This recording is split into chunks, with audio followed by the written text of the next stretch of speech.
श्री शिवाय नमस्तुभ्यम। दोस्तों, आप सभी लोग जानते होंगे कि 21 मार्च 2023 को है अमावस्या। दोस्तों, यह अमावस्या बहुत ही ज़्यादा खास है क्योंकि यह जो अमावस्या आ रही है, यह अमावस्या पड़ने वाली है चैत्र नवरात्रि की अमावस्या। मतलब चैत्र नवरात्रि के एक दिन पहले जो अमावस्या आती है, ये वही अमावस्या है। इसीलिए इसका बहुत ही बड़ा और विशेष महत्व है। और दोस्तों, आप सभी लोग जानते होंगे कि चैत्र नवरात्रि के दिन से हिंदी कैलेंडर के हिसाब से नूतन वर्ष भी शुरू होता है, मतलब नव वर्ष भी शुरू होता है। तो सबसे पहले आपको इस हिंदी कैलेंडर के हिसाब से इस नव वर्ष की बहुत बहुत हार्दिक शुभकामनाएं। आप इस चैत्र नवरात्रि के पहले दिन मतलब नव वर्ष के दिन भगवान भोलेनाथ की आराधना में ज़रूर डूब जाइएगा ताकि भगवान भोलेनाथ की कृपा आशीर्वाद आपके ऊपर हमेशा बना रहे।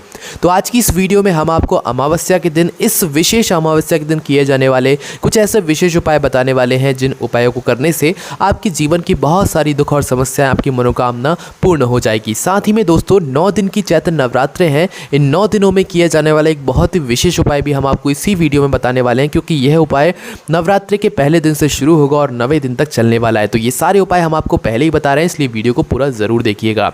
तो चलिए दोस्तों, सबसे पहले हम लोग बात करते हैं अमावस्या के कुछ विशेष उपायों के बारे में। दोस्तों, सबसे पहला जो सबसे बड़ा विशेष उपाय है अमावस्या का, वो ये है कि अमावस्या के दिन आपको क्या करना है कि अगर आपके घर में आपको ऐसा लगता है कि कुछ ना कुछ मतलब बुरा सा होता ही रहता है, कुछ ना कुछ आपके घर में लगा ही रहता है जिसकी वजह से आपके घर में दुख और परेशानियां चलती रहती हैं। जैसे कि आपके घर में धन की समस्या आती रहती है, आप कितना ही कमा लें, कितना ही कुछ कर लें, पर धन की समस्या आ ही जाती है। घर में बीमारियां बहुत हैं, कुछ ना कुछ ऐसा लगा रहता है घर में जिससे कि आपका मन परेशान रहता है। तो इसका मतलब कहीं ना कहीं यह हो सकता है कि आपके घर की जो पितृ है वो आपसे प्रसन्न नहीं है। तो उस स्थान पर आपको इस चैत्र नवरात्रि के एक दिन पहले आने वाली अमावस्या के दिन यह उपाय आपको कर लेना चाहिए। ठीक है, यह उपाय आपको अमावस्या की रात्रि में शुरू करना है और चैत्र नवरात्रि की सुबह जाकर इस उपाय को पूरा करना है। ठीक है, तो उपाय में आपको करना क्या है वो आप ध्यान से सुनिए। इस उपाय में आपको लेना है एक कटोरी, है ना, सादा जो कटोरी होती है आपके घर में, वह कटोरी लेना है। उस कटोरी के अंदर आपको डालना है चावल, जो आपके घर में शुद्ध चावल होंगे, वह चावल आप लोग एक कटोरी फुल भरकर रख लीजिए। एक कटोरी आपने चावल ले लिए। चावल लेने के बाद आपको लेना है एक कपूर का टुकड़ा, छोटा सा कपूर का टुकड़ा या बड़ा सा भी टुकड़ा आप लोग ले सकते हैं।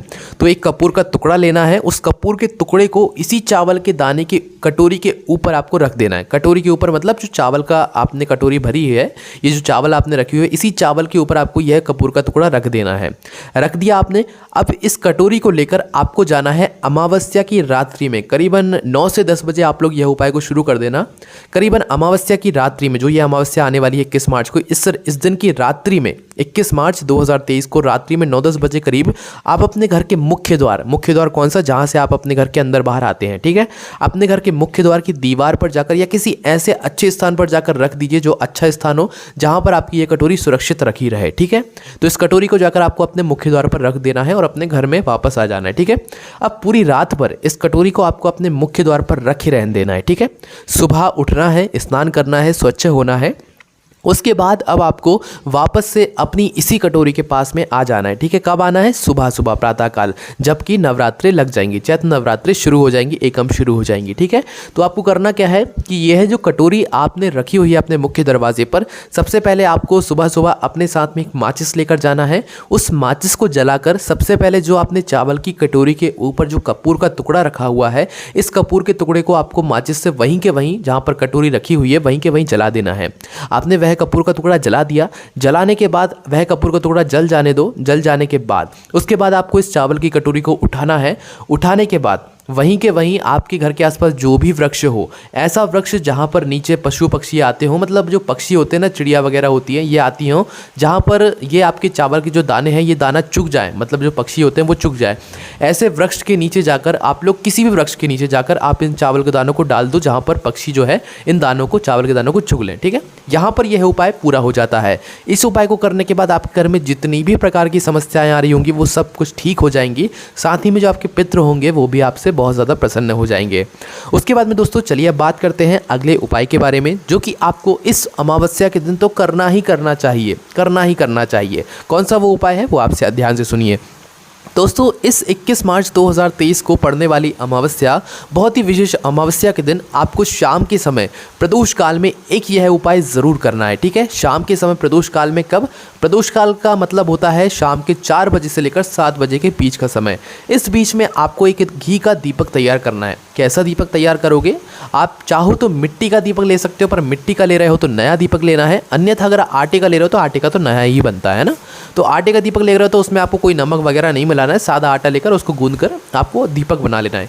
एक दीपक आपको बनाना है। ठीक है, एक दीपक आपने बना। उसके बाद दोस्तों जैसे ही आपका यह दीपक तैयार हो जाए, दीपक को तैयार करने के बाद आपको क्या करना है कि एक लंबी बाती आपको बनानी है। ठीक है, रुई की जो लंबी बाती होती है ना, वो आपको तैयार करनी है।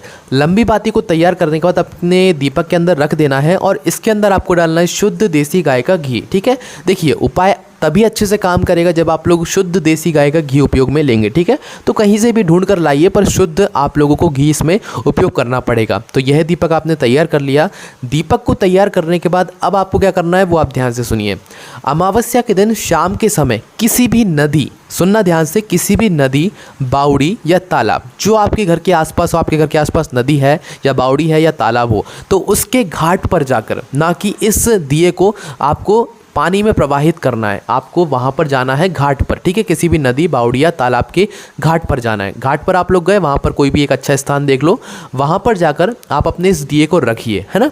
अब यहाँ पर ध्यान देने वाली बात यह है कि यह जो अमावस्या के दिन दीपक लगाया जाता है, ये लंबी बाती का ही दीपक लगाया जाता है, क्योंकि यह दीपक हम अपने पितरों के लिए लगाते हैं, उनकी अच्छी मतलब दृष्टि के लिए लगाते हैं। तो आपको करना क्या है, इस लंबी बाती का जो मुख है, जिस तरफ से आप ये दीपक जलाने वाले हैं, इस बाती का मुख आपको दक्षिण दिशा की तरफ करके रख देना है। ठीक है, तो आप उस समय अपनी दक्षिण दिशा देख लीजिएगा। दक्षिण दिशा की तरफ करके भगवान भोलेनाथ के नाम का स्मरण करते हुए, अपने पितरों के नाम का स्मरण करते हुए इस दीपक को आपको वहीं पर प्रज्वलित कर देना है। ठीक है, मतलब जला देना है। किसी भी नदी, बावड़ी या तालाब के घाट पर जाकर आपको इस दीपक को जला देना है। ठीक है, किसी के घर के आसपास नदी, बावड़ी या तालाब ना हो तो उस स्थान पर आप किसी भी बेलपत्री के वृक्ष के नीचे, पीपल के वृक्ष के नीचे या वट वृक्ष के नीचे जाकर भी इस दीपक को जला सकते हैं, पर बाती का मुख दक्षिण दिशा की तरफ ही करके रखना है और लंबी बाती का दीपक जलाना है। अब जो लोग इन वृक्ष के नीचे भी ना जा सके, वो अपने घर के रसोई घर में लंबी बाती का दीपक बनाकर दक्षिण की तरफ मुख करके अपने पितरों का स्मरण करते हुए इस दीपक को जला दीजिए। आपको वही फल की यहाँ पर प्राप्ति होगी। पर कोशिश करें कि अगर आप लोग नदी, बावड़ी या तालाब पर जा सकते हैं तो वहाँ पर जाएं, अन्यथा वृक्ष के नीचे जाएं, अन्यथा आप अपने घर के रसोई घर में भी इस उपाय को कर सकते हैं। ठीक है, बहुत ही विशेष उपाय है, जरूर करके देखिए। उसके बाद में दोस्तों जो अगला उपाय है आपके घर से सारी दुख समस्याओं को दूर करने का, वो भी अमावस्या के दिन का ही है। यह दिन बहुत ही ज़्यादा खास है, इसलिए इस दिन के आप यह विशेष उपाय ज़रूर करें। इस दिन आपको करना क्या है, यह जो हम आपको उपाय बताने जा रहे हैं, यह अमावस्या के दिन सुबह 10 बजे से पहले आपको पूरा कर लेना है। ठीक है, इस बात का आपको ध्यान रखना है। इस उपाय में आपको क्या करना है, एक बेल का फल लेना है। बेल का फल क्या होता है, जो बेलपत्री के वृक्ष में एक फल लगा हुआ होता है, जिसे हम बेल का फल कहते हैं। तो आपको उस बेल के फल को लेकर आना है। ठीक है, बेल के फल को पहले भी आप लोग लाकर रख सकते हैं, है ना। तो बेल के फल को ले आओ। बेल के फल के अंदर का जो गुर्दा होगा वो पूरा आप लोग बाहर निकाल लो, पूरा, है ना, पूरा बाहर निकाल लो। अब अपने घर के रसोई घर में जाकर आप बनाओ पंजीरी। पंजीरी कैसे बनता है, आटे को बढ़िया अच्छे से सेक लो, उसमें शक्कर मिला लो, घी मिला लो, जो आटे का प्रसाद होता है ना, वैसे आपको पंजीरी यहाँ पर बना लेनी है। पंजीरी आपने तैयार कर ली। अब इस पंजीरी को तैयार करने के बाद जो आपने बेल का फल लिया था, उस बेल के फल के अंदर से आपने सारा गुर्दा तो निकाल लिया। तो गुर्दा निकालने के बाद आपको यह पंजीरी पूरा उस बेल के फल के अंदर डाल देनी है। ठीक है, पूरा आपने डाल दिया। अब बेल के फल के अंदर डालने के बाद आपको क्या करना है कि इस बेल के फल को अपने पूरे घर में घुमाकर, आपके घर में जितना भी एरिया है वो पूरे घर में घुमाकर अपने घर के सभी सदस्यों से इसका स्पर्श कराकर, इस बेल के फल को छुआ कर आपको किसी भी पीपल के वृक्ष के नीचे जाना है। सुबह 10 बजे से पहले अमावस्या के दिन वहाँ पर गड्ढा खोदना है। गड्ढा खोदने के बाद इस बेल के फल को वहाँ पर गाड़ देना और भगवान से प्रार्थना करना है कि आपके घर में सब कुछ अब अच्छा होने लगे। ठीक है, यह उपाय बहुत ही विशेष है, ज़रूर करके देखिएगा। उसके बाद दोस्तों जो अगला उपाय है वो बच्चों के लिए है, या उन व्यक्तियों के लिए है जिनका विवेक दिमाग सही से काम नहीं करता है, जो लोग बहुत ज़्यादा परेशान हैं, जो लोग परेशान हैं अपने बच्चों से कि भाई वो पढ़ने में उनका मन नहीं लगता, दिमाग सही नहीं है। तो उस स्थान पर आपको क्या करना है, अमावस्या के दिन जो गाय होती है, गाय का जब बच्चा होता है, छोटा शुद्ध देसी गाय का जो बच्चा होता है, उस बच्चे को वो जब दूध पिला रही हो, मतलब गाय, तो जब वह बच्चा दूध पी रहा हो तो उस बच्चे के मुख पर जो फेन आ रहा हो, तो आपको उस फेन को लेकर आ जाना है। ठीक है, और फेन को लेकर आने के बाद अमावस्या के दिन दोपहर के 12 बजे आपको क्या करना है, इस फेन को अपने बच्चे को पिला देना या उस व्यक्ति को पिला देना है जिसका विवेक दिमाग कमज़ोर हो। ठीक है, धीरे धीरे करके उसका विवेक दिमाग जो होगा वो सही रास्ते पर आ जाएगा उसका दिमाग अच्छा चलने लगेगा। ठीक है, पर करना आपको अमावस्या के दिन रात मतलब दोपहर के 12 बजे ही, इस बात का आपको विशेष रूप से ध्यान रखना है। चलिए दोस्तों, अब हम आपको बता देते हैं आखिरी उपाय, जो कि आपको यह चैत्र नवरात्र के पूरे 9 दिनों तक अच्छे से करना है। जिस उपाय को करने से आप जिस मनोकामना के साथ में इस उपाय को करना शुरू करेंगे, आपकी वह मनोकामना बहुत जल्द पूर्ण जरूर हो जाएगी। तो इस उपाय में आपको करना क्या है दोस्तों, चैत्र नवरात्रि के 9 दिन है। चैत्र नवरात्रि कब से लग रही हैं? 22 मार्च 2023 से ये चैत्र नवरात्रि लग रही है। ठीक है, तो इसी दिन से, चैत्र नवरात्रि के पहले दिन से आपको ये उपाय शुरू करना है। इस उपाय में सबसे पहले आप लोग ये देख लीजिए कि चैत्र नवरात्रि के पूरे 9 दिनों तक कोई एक ऐसा फूल जो कि आपको 9 दिनों तक अच्छी मात्रा में, ज़्यादा मात्रा में मिल सके। ठीक है, कोई भी एक फूल देख लीजिए।